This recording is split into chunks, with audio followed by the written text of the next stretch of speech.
we go. Oh, here we are. Live. It says live. I think we're on there. It's all showing up on my phone and my computer. Yep. Okay.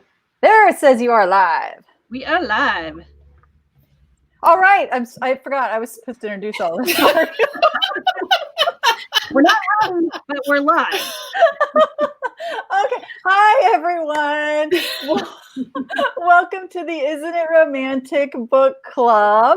Hey. And welcome to the Midnight Garden. We're streaming in live there, and romance reads and Jenny's page turners and my dangerously dark darlings. So welcome to everybody here. I'm Abbie Roads. I write dark romantic thrillers. Think an episode of Criminal Minds meets a romance novel. Here's my little pile of books. And here's a little bookmark with the cover of my next book coming out. All right. Sharon? Okay, I'll go next. My name is Sharon Wray. I write romantic suspense books, the Deadly Force series for Source Books. My third book is out right now, Lights Iffy, In Search of Truth. And the fourth, the novella comes out this fall called Love's Last Kiss. And there'll be a cover reveal soon. I'm Diana Muñoz Stewart. I write romantic suspense for the strong of heart. My Black Ops Confidential series is out in full. The last book, Cost of Honor, I can never do that. I know, it's so hard. Is out now. My next series, the Bad Legacy series, is coming out soon. And the first book is called Broken Promises. And we are so excited to have the amazing Jennie Marts with us today. Jennie Marts is the USA Today best-selling author of award-winning books filled with love, laughter, and always a happily ever after. Readers call her books laugh out loud funny and the perfect mix of romance, humor, and steam. Fic Central claimed one of her books was the most fun I've had reading in years. I agree. She is living her own happily ever after in the mountains of Colorado with her husband, 2 dogs, and a parakeet who loves to tweet the oldies. I have to find out more about that parakeet. She's addicted to Diet Coke, adores Cheetos, and believes you can't have too many books, shoes, or friends.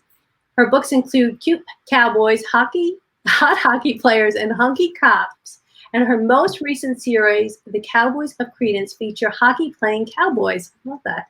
Her newest book, A Cowboy State of Mind, released June 30th, as one of those hockey-playing cowboys helps to start a horse rescue in the Credence Horse Rescue series. She's also creating sparks in the world of brawny, bearded blacksmiths in her upcoming Hallmark Publishing release, Rescuing Harmony Ranch. I cannot wait for that. That's awesome. And keep an eye out for new page turners, cozy comedy mystery coming out later this year. Welcome, Jennie. Woohoo. So excited to have you here. Thank you. Sorry, I'm getting, you know how it is. I'm getting little messages on the side that are telling me different things. And so I'm trying to, it's telling me that it may not be live in the page turners group. We're getting I was just checking on my phone. It's live in Midnight Garden. Yeah. Mine's Midnight Dangerously Dark Darlings. And speaking of that, hi, Sabrina Ann. Hi, Laura Luck. Hi, Sarah Wen. Guys. Hi, Sarah. Hi, Laura. Okay, I'm just checking in here to see if we can get it to go. All right. So while you're checking, Jennie, let me start by telling you. I'll start by telling you. Let me tell you, girl. This is the first book I read of yours. Aw. It is. And now you have like a super stalker fan in me. Because I will tell you, I cried 3 times in your book. 3 times. 3. I thought 1 was bad. But then now I'm like at crying spell number 2. And then I'm at crying spell number 3. Crying. And here's the thing with me. I have a specific trigger. Anything with an animal hurt. Like that does it for me. So when the horse had the barbed wire around its leg, cried. Oh, good. And when the dog got hit, Can't even talk about it. Okay, let me I have a story about this, and I saved this story just for this group. I'm sitting on our back deck. I'm reading the scene about the dog getting hit. Now I am in the country. There's nobody around. I'm just all privately on my deck reading and sobbing about the dog being hit. Tears are raining down my face. And in the background, I'm so focused on reading. And in the background, I keep hearing this beep, beep, beep. And I didn't plug in until a man pops over the side of our fence and says, "Hey, I have a delivery for you," as I'm sitting there bawling, reading your book. And there was no hiding this. There was no hiding this. I like literally am a sobbing, snotty mess. And I'm just reading a book and held up the book. So he at least hopefully thought I was reading and not sitting there depressed, ready to kill myself. And so then he, I think, just did not know how to react to a woman's tears, because that man just talked nonstop the entire time he was delivering our new girl. You know, and I think I made him so uncomfortable because I kept, wiping my face, and I was like, it's just the book. It's just the book. But that was time number 2. That's a hero thing, not being able to abide a woman's tears. And Zane actually has that same thing. He can't stand if Bryn starts to well up or cry or be emotional. And I love Zane so much. Yes, I loved he was him awesome. too. And Michelle Diaz. I'm sorry, go ahead. He was kind of the alpha male, broody, but you had such insight into his pain. Oh my gosh, he really tugged at my heart. Aw. Well, I wonder if it's because you introduced him first. I think that was like in the book. You got to know him before you got to know her. Point of view was first instead of the heroine? Yes. And I think that actually helped. It really gave you good insight. Because I think if you had met him and seen her description of him first, because you didn't know anything about his description until you're in her point of view. Oh, yeah. But I think it does help when you do understand that here is someone who's physically scarred, because you can understand how difficult it is to walk in the world, with people assuming things about you simply from your appearance. So you understand why he's kind of closed down. And then you get his backstory and you understand even more. So was this a hard character for you to write, Jenny? I don't know. They're all like making people miserable. I know, you get to know them all so well, and you feel like you actually know these people so well. So I know that it's really important that you're supposed to torture your characters, and it's hard because Zane is already so tortured. So it was really hard for me to just add more pain to this guy who's already so, but I had to. I know, but that's what I love. I love that. You dripped out the backstory so well. Oh, good. Like a little here, like a little drop here. Like I don't think I even realized he'd been married till, it was a while. Then you realize she wasn't around anymore, and then you realize it wasn't like in the beginning of the book where you open the book and you learn all his backstory. Oh yeah, and he wasn't married to her. No, he was engaged. Oh, that's right. Yeah, he wasn't married to her. So but and then the final reveal about everything that happened to her. I know. Yeah, that was. I really had fun writing her sister. Oh, her sister was hysterical. I loved her. Tell. So I had fun writing the sister. Yeah. Okay, so everybody watching, tell us if Jenny made you cry. she made all of us cry at least once. So let's hear if she made you cry. And I have to say, one of my favorite scenes was when he gives she needs $100 to buy this broken down horse from these guys that are taking the horse to a glue factory, and Zane leaves her $100 tip. I just thought that was so adorable. I love that. And Absolutely it's funny because I think my husband, has actually left a big tip before, but I'm not a huge tipper. But I have to ask Jenny, have you ever left a big tip? And if not, what would make you leave a big tip? So there was one night where we had gone out to the Black Eyed Pea. For those of you that don't live in the Midwest, that's where you get a ginormous chicken fried steak on your plate and a bunch of mashed potatoes and fried corn on the cob. That's a real meal, deep fried corn on the cob. And we'd gone out to dinner, and the waitress was a friend of our son's that had gone to high school with our son, just barely out of high school. And so my husband was like, oh, we need to help this cute girl out, that she'd been in high school with our son. And I think he left a 48% tip or something. Oh, wow. Girl, I was like, well, you're going to make her night. Yeah. So what is one of your favorite scenes in the book? Sorry, I have something in my eye. Oh, that's all right. I know. I want to kind of respond to some of these people. I can see some of the comments. So I have to say hi to Teresa. And I love that. I love that you love all the Cowboys of Credence. And we have to say hi to Susie. I can see Susie. And Allison, I'm glad I made you cry. Sorry. She doesn't like to torture her characters, but she doesn't mind her readers, apparently. And Michelle Diaz said this was the first book she read by Jennie, and it was fantastic. Such amazing description and details. And I totally agree. Oh, good. Yeah.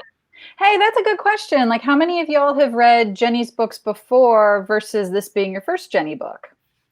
I've read. This was my first. I've read all of her Cowboy books.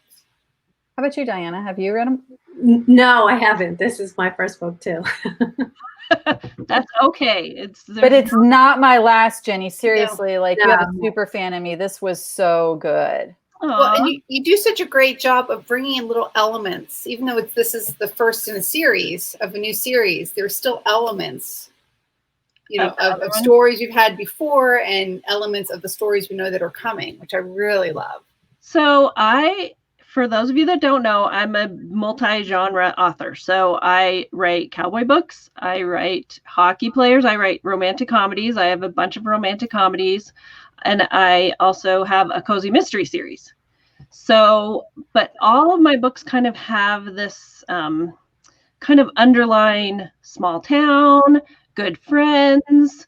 There's almost always a funny old lady because I was super close to my grandmas.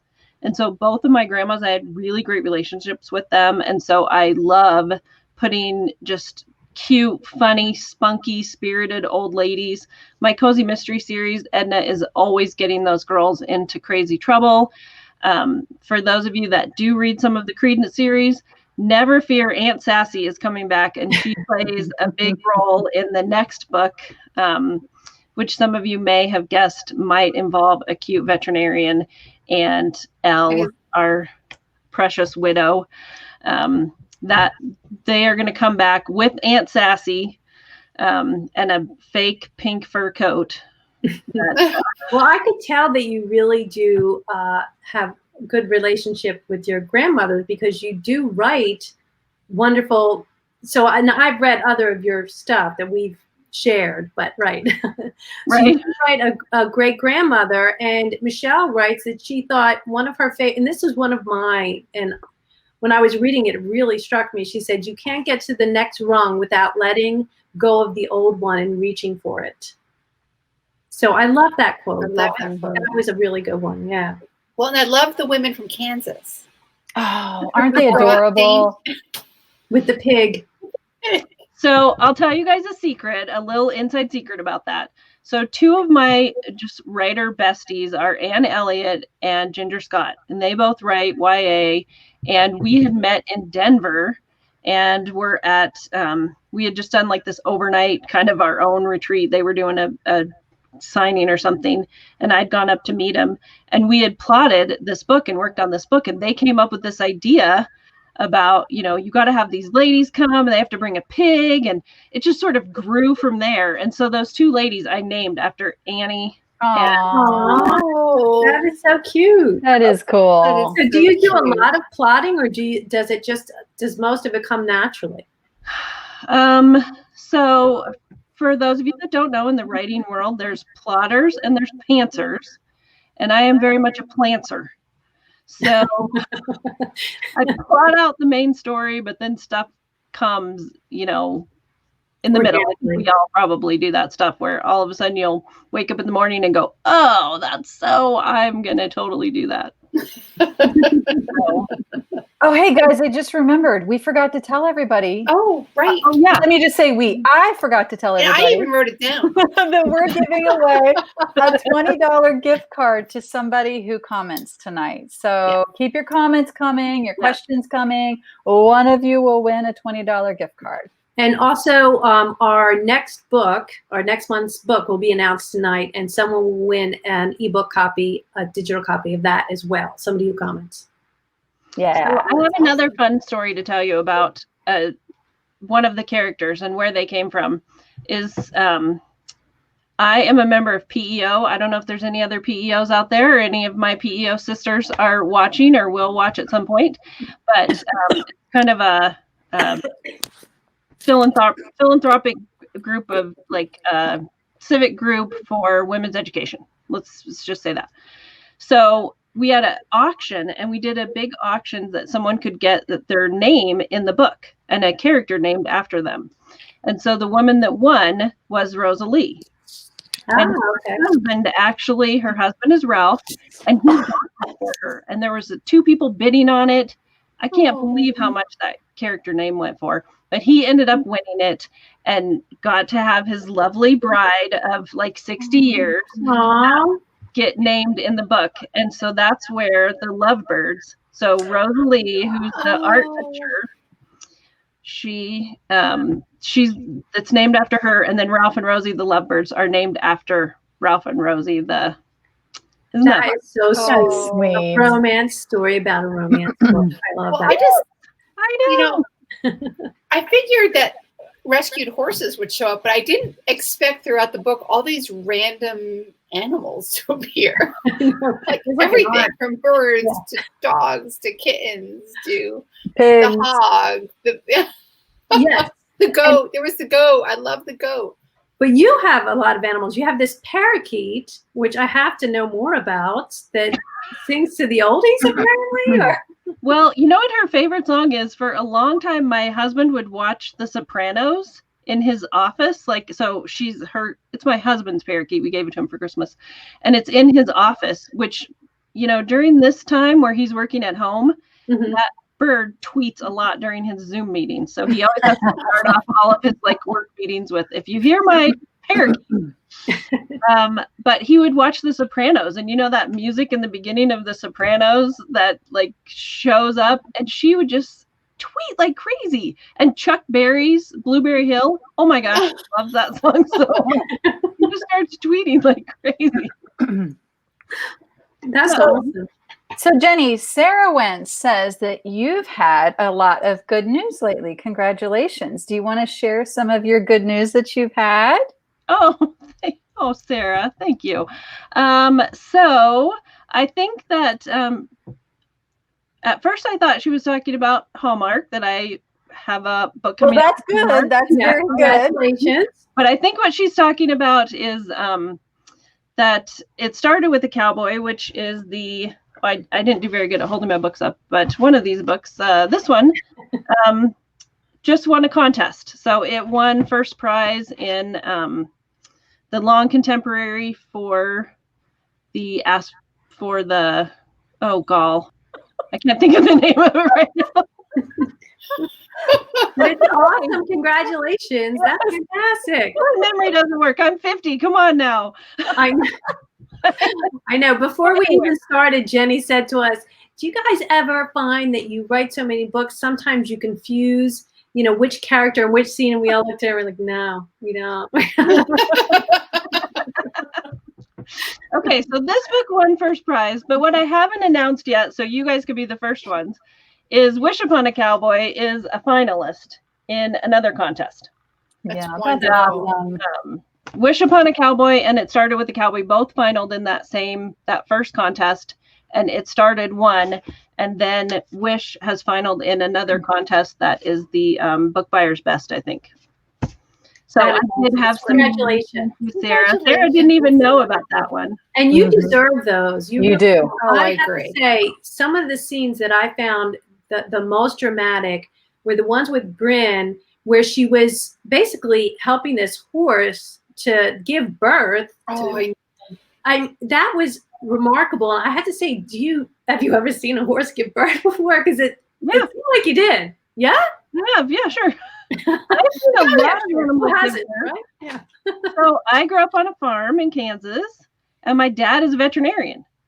Oh, And wow, so that's awesome. I've seen a lot of animals give birth. And I also, what's awesome, my sister's a veterinarian and my brother-in-law is a veterinarian.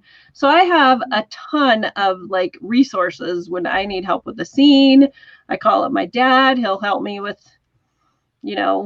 price of cattle, price of beef, my You can tell, brother-in-law. 'cause that was a really authentic, It was. scary scene. Yeah.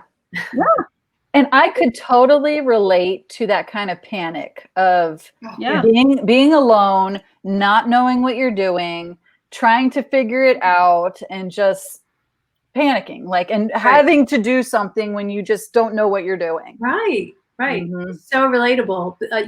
Calling your husband, of course, he's not answering. And Right. now it's like, all right, I got to do this. Yeah. So she's dealing with being pissed at Zane at the same time which I kind of think some of her anger fueled her too. Like, I'm so mad at him. I'm going to do this. Yeah, I think so. Yeah. And you know what? I thought that was great. I just love that. And I found myself getting more and more mad at him. Mm-hmm. Like at first I was like, wow, he's hurt. He's this. And then I was just like, stop being such a jerk. Well, where was the point where maybe you, Jenny, and you readers, and Diana and Sharon, where was the point where you got most mad at Zane? Because I got most mad. Again, I have a thing for animals. I got most mad when he left the dog. Yes, I think that I was like ready to throw something. Mm-hmm. I was most mad when he wouldn't plug in his phone. He's like, his phone's in the corner and he's just come back from the hospital. I get he's tired. He's been through a lot. His, dad and all that. But I was like, just plug in that phone. She needs you. But I was also really mad at him when she went to his house and he was mean to her. Like, I know why he. What about the readers? I'd love to hear about the readers. What made you most mad at our hero, which we love our hero, but we did get a little mad at him at times. Yeah. Jenny, Sarah wants to know what your daily writing routine is like. Panic. Oh yes, that goes with all of us, right? Panic and then self-flagellation, like, oh, I should have done more. I should have worked harder. I have a writing goal. I have a writing goal of between 2,000 and 3,000 to 4,000 words a day. I shoot for 3,000. And I do writing sprints. And so sprinting is what really is the crux of my writing routine, is doing that 45-minute sprint. So much so that I actually wrote a book about it. So I have my only nonfiction book is the Writing Sprints Journal. Oh, wow. Jenny, I didn't know that you had that. It's awesome. This is a new one I just got because I finished my old one. And so these are like the blank pages. You see, like there's blank pages, and I decorate mine with washi tape. Jenny, how did I not know this? And I use it as my plotting book. So when I'm done with the sprints and I have to go back and edit, I know what I was doing in which. Yeah. Oh my gosh, I'm totally going to go one-click this in a minute. Oh, it's on Amazon. It's awesome. And I buy like 2 at a time. You can like keep your plotting notes for the next day. And wow. So, hey, everyone who's here who is also a writer, right there, get Jenny's book. And what I do is I do one per book I write. Really? Oh and I keep all of my, use the sprints, and then I use pages I haven't used, I use for my edits. Yeah, that way each book has one of these. So each book has one. That way, if I have to go back to a book, if I'm doing research for like another book, I know I keep everything for each book in here. Wow, Jenny, I know. So cool. I buy like 2 at a time. I have to say, you probably haven't heard enough about how annoyed we were with Zane. So, Abbie, you have won because Michelle said that she was most upset when he didn't pick the dog up at the vet. Mm-hmm. And Teresa said she was the most mad when he wouldn't name the puppy. Oh, yeah, that. Yeah, and another person I can't see the name was the most mad about the dog too. So a lot of people, don't mess with dogs. We know. But then he did name her, and my brother-in-law, and my dad both have also talked about how dogs really are so like emotive, and they really will get sad and not eat if their owners are upset. Or so I really wanted that dog to be so in tune with him and have him be like, well, I'm not about to, I can't name her, I can't love her, I can't let her love me because she's just going to get hurt. And then, you know. Yeah, that was a great scene when he finally ends up naming her and then going back to get her, you know. Yeah. Okay, I can see some comments, and Michelle did ask if it does not take me 9 months to write a book. It usually takes me about 3 months to write a book, 2.5 to 3 months. I shoot for writing 10,000 words a week, and my books are typically 80 to 100,000 words long. So it usually takes me about 3 months to write a book. Wish I could do it that fast. I do too. Yeah, that's crazy. Well, Jennie, I have a question. Are you sitting at home waiting for your Hogwarts letter? Because I am, and my children are. Yeah, and I want to know. I want to know how many of our readers are thinking the same thing. Oh, I wish I had my Hogwarts letter. Because I bet they're going back to school in the fall. And I think, are they going back to Hogwarts in the fall? Yeah. Yeah, they're open. The only school they're going to, right? I think that a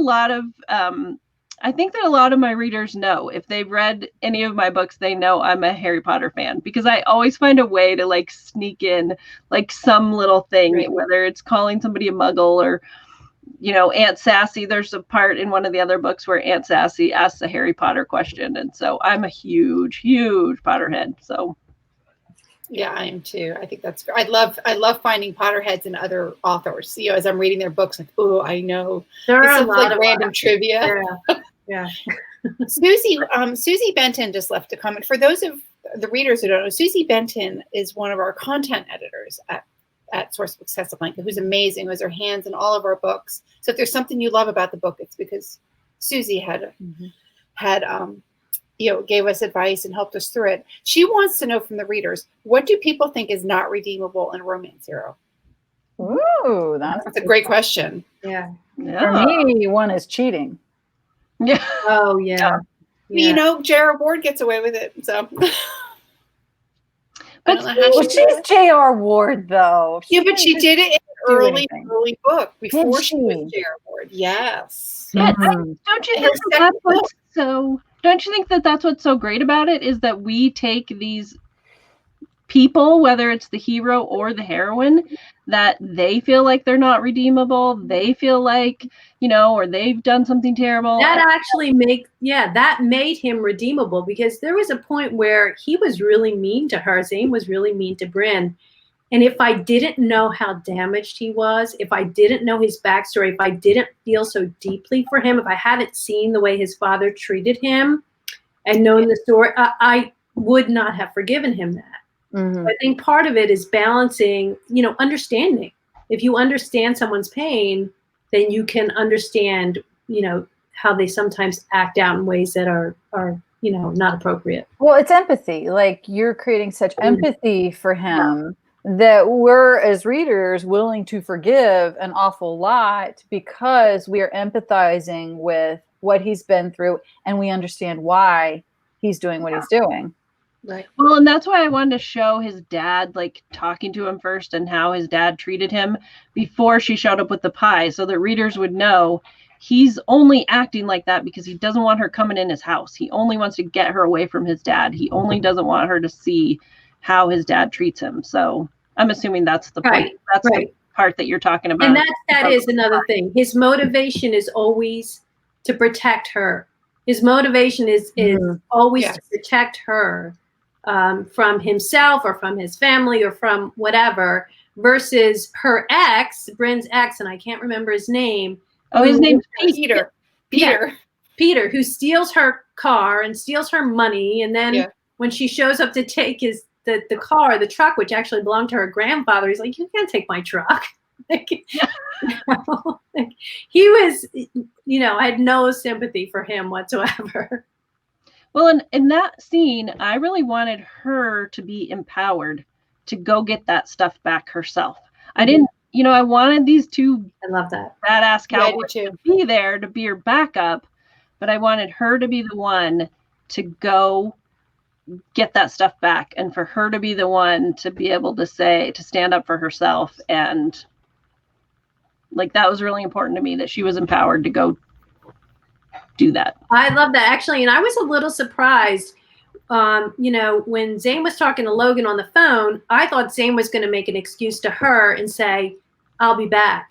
But he looked at her and he said, hey, guess what? We found your truck. You want to go for a ride? Yes, and that bought real points for Zane in my book, that he brought her along to give her that opportunity. Yeah, I love that too. And I love the fact that I love that, because it also meant that she wasn't going after him alone, which would have made her seem stupid, because it would have been dangerous, because he was a dangerous guy. Yeah. So she confronted him, but she had the backup that she knew just in case. And then she stuck up for herself. Yeah. She told him, and that was a huge development for her. Yeah. To not just be kind-hearted, but to be strong of heart, to have both the kindness and the strength. I love that. Yeah, I love that. That was a great Something scene. else, Jenny, that I really like too, like with that scene, I like that you didn't avoid the ugly parts, like the disgustingness of Pete in the truck and what he left, and the smell and the garbage, and I just like, because that's real to me. You know what I mean? These people like Pete that's so real, and I don't like it when authors don't go there, and I feel like you really went there and showed how disgusting he really was, and then Zane helping her to kind of like repair the damage that Pete left. That was adorable. When he went into the Walmart and got all the stuff to clean, and then the seat cover and all that. Yeah, I love that. They got the blanket for her. I love the blanket. Oh, and then the next scene where they went out and laid in the back of the truck, and right after they got the car washed. So Allison says she was mad at how Zane didn't see what a great guy he was, and he kept pushing Bryn away, and that is a great point. That I did get mad at him too, like, come on, you've got a lot going for you. But his damage just stopped him from doing that. So did that hurt you to write, to keep, pulling him away from her? Well, yeah, but Bryn always saw. Bryn saw from the beginning. Bryn was the one who could always see past the scar, and see past the scar on the outside and the scar on the inside, because she had that heart for wounded, animals, people, both, and this heart for taking in every stray. And the book before, when you very first meet Bryn in Wish Upon a Cowboy, she is the one that gets the hero and the heroine together in that book. So if you've read Wish Upon a Cowboy, Bryn is the one that brings those two people together.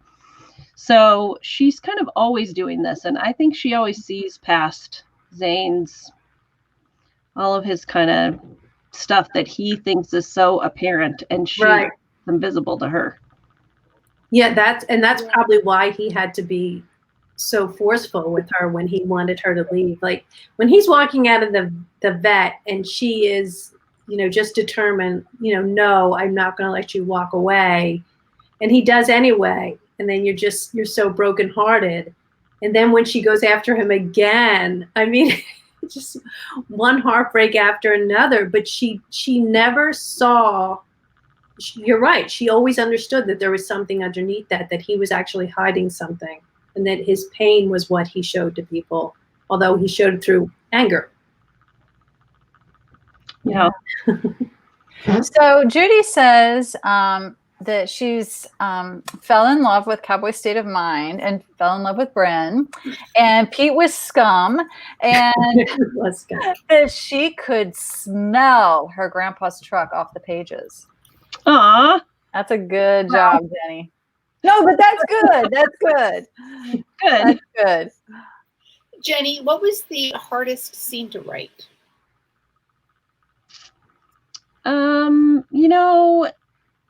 I think probably the stuff with his dad, where his dad was just, it was brutal. coming up with just horrible things to have a parent say to their child, and know that it was, half of it is mind games, and then to have, the scene where the dad comes in the night. Oh, I know, on his That's bed. just And then, creepy. even though Zane is a grown man, he's still waiting for this affirmation and waiting for this moment of, I got through the pain, which I think happens a lot in abusive relationships. Yeah. I made it through the pain. Now I get the good part. Now I get the part where his dad just puts his hand on his leg and says he's sorry. And that's rough stuff to write. But that's the real stuff. That is the real That's stuff. the real truth, of abusive relationships, and, why people stay, and you get through the hurt so that you get to the good, and you get to the part where they say they're sorry, and then they're nice for a little bit, or where the character realizes, I don't need that. I don't need you to tell me I'm good. I don't need you. I can do that myself. And that's what happens to him in that scene in the chapel with the nurse who says to him, all those positive things, and you could really see it. Like, I felt it. I felt like, I got to let go of a rung and keep climbing. And good. Well, and I like how you mirrored it with later on with the scene with her brother. So she had her own letting go. Yeah. She'd already let go of Pete, but wanted her truck back. But she hadn't let go of her brother. right. So I really thought that was a good mirror. So I have had people ask me if Buck is going to come back in somewhere else. And I don't know that he really is going to be. I don't know that her brother is going to be in. I was wondering about that too, because he does have an appeal about him. And in the end, when she says, go, but call me, but don't ask anything from me, he says, okay. And he accepts that. And to me, that was redeeming too. I don't know if he'll get a book or not. He's still a character in the back of my mind, but. All right. Well, what would be nice, I didn't know, even you just gave little snippets of the world of the rodeo life, and I knew nothing about that. I didn't know you these men went from rodeo to rodeo trying to win. And I don't know anything about that. So that was interesting. So even if you did a book on Buck where you went into that a little bit more, fun. Oh, there's a whole life, the whole lifestyle, a rodeo lifestyle, and in the country and in small towns, there's a whole lifestyle of 4-H and, raising, kids, raising animals and taking them to fairs and showing them. And some of that comes in the next book too, that you'll get to see Mandy bring in Seamus to a costume contest at the county fair. And I love that costume contest together. So with your, there's a question on there that I see that just says, is Brody getting his own story? And yes, Brody and Mandy and Elle are gonna you think your heart was ripped out in this book? Wait till the next one. Okay. Oh, I can't wait. Because I immediately, as soon as I met Brody and as soon as I met Elle, I was like, I know, I was thinking the same thing. So then here's a question for the readers. Did it bother you then that did it bother you that she went out on this date with Brody, even though it kind of, felt like going out with her brother and Brody was kind of trying out a date? Like, did it bother you that she went out on this date with Brody? Yeah, I'd be interested to hear what the readers have to say. For me, it felt kind of like a friendship. They both sort of, it was a date, but it wasn't a date. So to me, I was okay with it. There was one point where I was like, well, Brody's not so bad. At least he's answering his phone. I was already in love with Zane by that point. So. But didn't Zane sort of goad her into it? Like she was just, and I'm like, okay, I would have done the same thing. I would have too. Yeah, so I totally understood why she did it, and I knew it wasn't going to turn out the greatest, but I totally understood why she did. Yeah, like Allison says, he seemed more like a big brother. Mm-hmm. Well, that was another thing I got really mad at Zane when he took that other girl. Was it Kim or I can't remember? I think so, yeah. To the Mexican restaurant. I was like, what are you doing? Right. What did just happen? And she is also a character from Wish Upon a Cowboy. So she's the character that in the beginning of this book, like, makes a meatloaf and mashed potato soup all over the hero's floor. So she's quite a character. And so she shows up a couple of times. I might have fun writing a book about her at some point because she's kind of a fun character that I liked her. Yeah, I liked her too. I liked how she called him out on what he was doing. I really liked that. Yeah. She was smart and funny. Yeah. And she was just like, okay, I see what you're doing, but I'm ordering dessert. Yes, I love that. Like, you're going to feed me. If you're going to do this, you're going to feed me. Right. I could have played my role a little bit bigger if you had told me, right? Yeah, I know. And some gossip, and everyone will be talking about me. So. I did love how everyone in the town knew about the horse and the $100 tip. Like, oh yeah, it was just that was just like a little running theme that everything that happened to her, the whole town knew. You know, and that's the kind of town like you just wish you lived in, where everybody just was giving money to the feed store to help with feed, and everybody's looking out for Bryn, and just really wish that place existed, you know? It does. Yeah, sure. So I grew up in Kansas in a little town called Washington, Kansas, and it is so a lot of my small towns are based on a cross between Washington, Kansas and Fort Benton, Montana. So we lived in Montana when we graduated college, and my husband was a river ranger on the Upper Missouri Wild and Scenic River. So if anybody's been to Montana or any Montana people out there, give me a little shout out, or any Kansas folks. But a lot of my small towns are kind of a mix between Fort Benton, Montana, and Washington, Kansas. And they're both little towns of like 1,200 people. Everybody kind of knows everybody and cares about each other and shows up with the casserole and shows up with the meal. And so I love that. I love that feel. And where I live right now in Colorado Springs, I live kind of on the west side, right up next to the mountains. And there's a lot of people that have been around forever. And just, I love that feeling of everybody knows each other and you wave to your neighbors. And so I think that shows up in my books because that's my background. And that's what I you love. do a great job of it. And I have to say, it is so attractive to just be in that story and to be with those people. It really does feel like kind of a break from a life where, you know, I don't live that in that place. But, No. So one of my goals with my books is I always like when you read the next book in the series or the next book, that it feels like visiting old friends. Yeah. Well, I can't wait to read and then to go back and read the other ones too. I'm excited about that. Mm-hmm. So is Colorado your favorite place to write about, or? So my books are all set in either Colorado or Montana. I have one coming up that has, Kansas usually finds a way in, just because my roots I have so many, roots to Kansas, go K-State. So I think just those are the places that I know the most and love. Well, Allison said she grew up in Montana, and Teresa said she was wondering which part of Montana you were at. She lived in Billings for 12 years. Oh, nice. So Fort Benton. So up by Great Falls. Oh, that's fantastic. Yeah. I think that's why I love your book so much, Jenny, is because I've never ever experienced anything like that. So when I read them, to me, it's like a fantasy. Like, it's true escapism. I'm like, these places can't possibly exist. Like I know that's so sad, but it's true. I was born in New York. I mean, you just don't. But it's wonderful. I mean, I read it, I'm like, this is wonderful. Like, just give me more of this. It's like addicting. There's more books. So. I know. Yeah, how many do you have now? How many did you say you've written?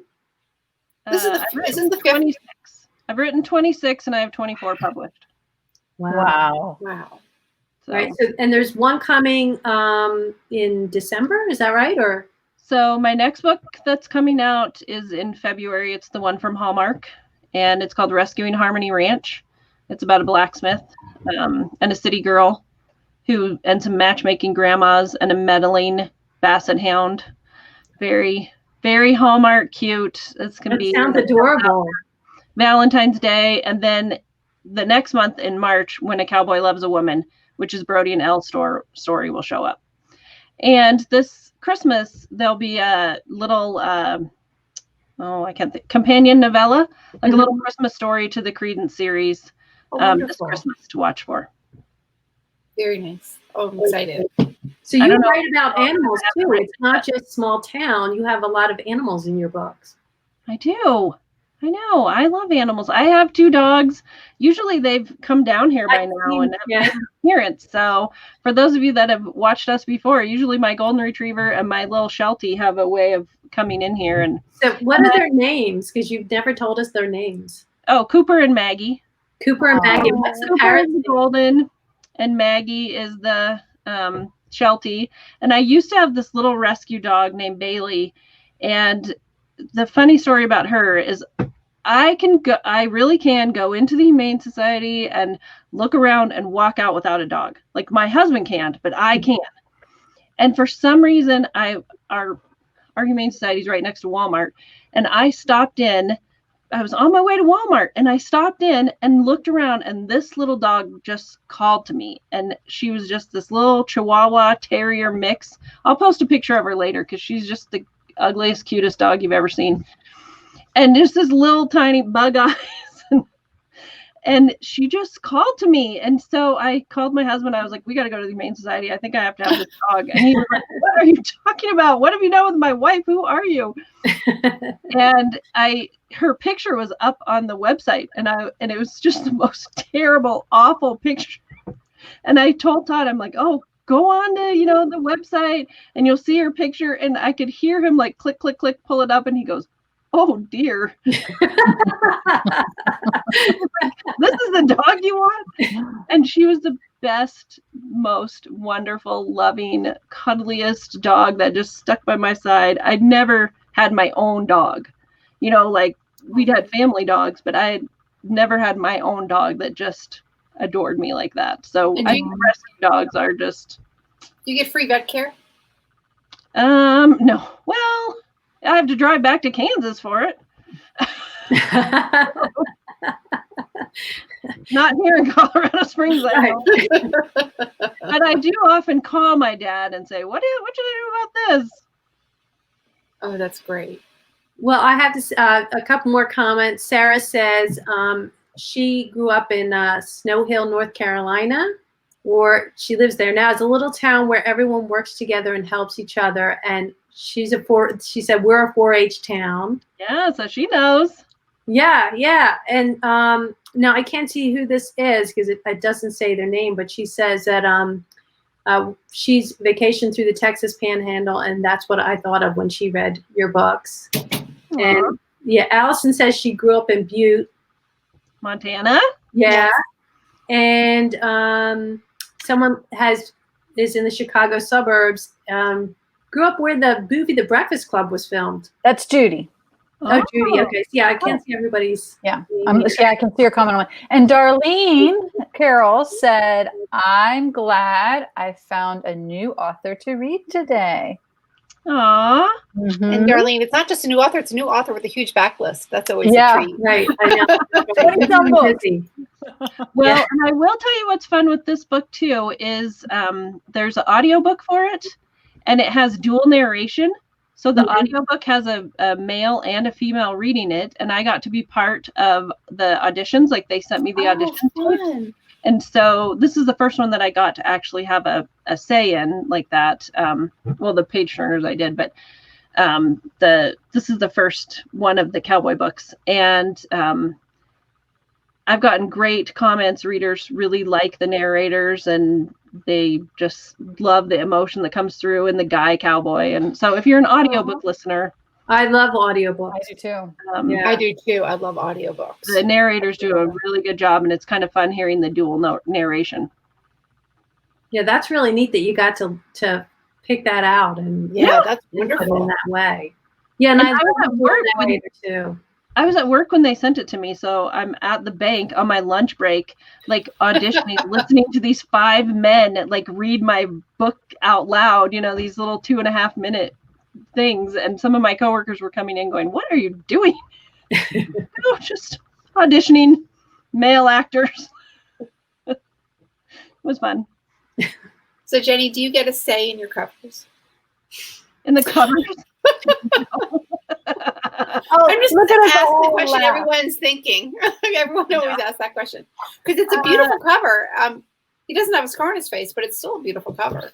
Yeah, so I do think it's kind of funny. I did ask for him to either be in profile, so you couldn't tell where his scar was, or to maybe have his hat down or be a little broody. And this guy is not broody.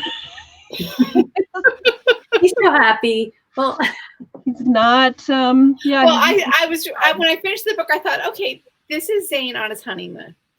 Yeah, this is kind of like more like Brody. Resolved Zane. It's pretty happy and fun. I do love my cover. Sourcebooks does an amazing. They do. They do. With my covers. And Abbie had asked me earlier who I imagined. So if you want to like kind of take a little peek into my imagination, my Pinterest board, I have a Pinterest board for every book, and there's a Pinterest board for this book, and you can see that the guy that I imagine, if anybody's watching Yellowstone right now, Heartthrob City, I kind of imagine that he looks a little bit like Casey and acts a little bit like Rip. So if there's any Yellowstone fans out there, what channel is Yellowstone on? Is it one of the streaming services or is it Paramount, I think. If you can find Yellowstone, dang. And Cowboys. All you have to do is find Jenny's Pinterest board for the book and scroll through there and find the pictures of the cowboy, and then you'll have to watch Yellowstone. Okay. So there you go. Hey, so guys, we've got to get ready to introduce our next book. Yep. Yes. So exciting. So much fun. So thank you so much, Jenny, for letting us read your book this month. It was such a treat. Yes. All right. So our next book, one of the themes in the book is coffee. So our quiz that we do every month for all of you guys in the other groups, in the Isn't It Romantic Book Club group, if you want to join our group, you can answer these quiz questions in the group. And so this month's quiz questions are, you have to guess each of ours coffee order. What do we order when we order coffee? Our readers have us down in the book club so well right now. Yeah, they're starting to really learn who we are. Thank you with how we like our coffee. Right. Okay, so which one of the four of us drinks creme brulee creamer with a splash of coffee? And I did say that correctly. Creme brulee creamer with a splash of coffee. Which author drinks half decaf, half regular espresso with heavy cream and 2 Splendas? Which author drinks her coffee with no cream, no sugar, but with almond milk? And which author drinks decaf Americano with heavy cream and 2 Stevias? And I'll be posting these questions in our Isn't It Romantic book club in a poll so that you can guess which one of the four of us for each kind of coffee. So, oh yes, and our next month's book is... Wait, I'm not ready. We have a lot of fun in this group, you can tell. And we really plan. No kidding, we really plan. So this is our coffee thing. So it's Adriana Herrera's Finding Joy. We're so excited about this book. Yes. I started reading it, and it's definitely coffee. There's lots of coffee in it. So if you have commented on this live stream, you are entered to win an ebook copy of Adriana's book.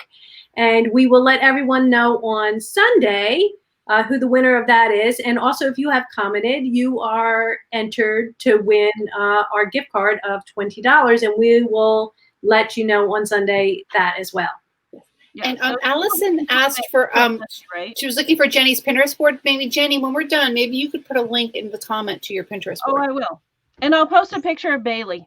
Okay. Yeah. Post in the group. So yeah, join Isn't It Romantic Book Club and you'll be able to find all this information It was so amazing getting to see everybody and to interview Jennie about her wonderful book. I know. It was wonderful, Jennie. Thank you. Thanks to everyone for joining us. Thanks to everyone for your comments, and we just loved connecting with all of you. We'll see you next month. Bye. Bye.